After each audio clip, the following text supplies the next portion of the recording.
মহারাজ building এর কাজ চলছে, সাথে চলছে আমাদের পাম্পের সামনের হাইওয়ের কাজ।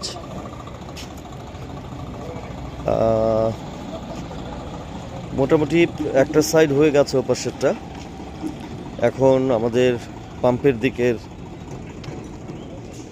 সাইডের হাইওয়ের কাজ চলছে। এখানে রড বাইন্ডিং করছে। রড বাইন্ডিংয়ের পরে এখানে ঢালাই হবে।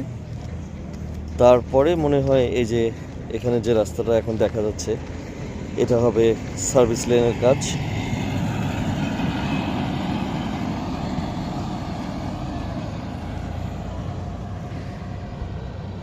এদিকটা চলে গেল রংপুরের দিকে,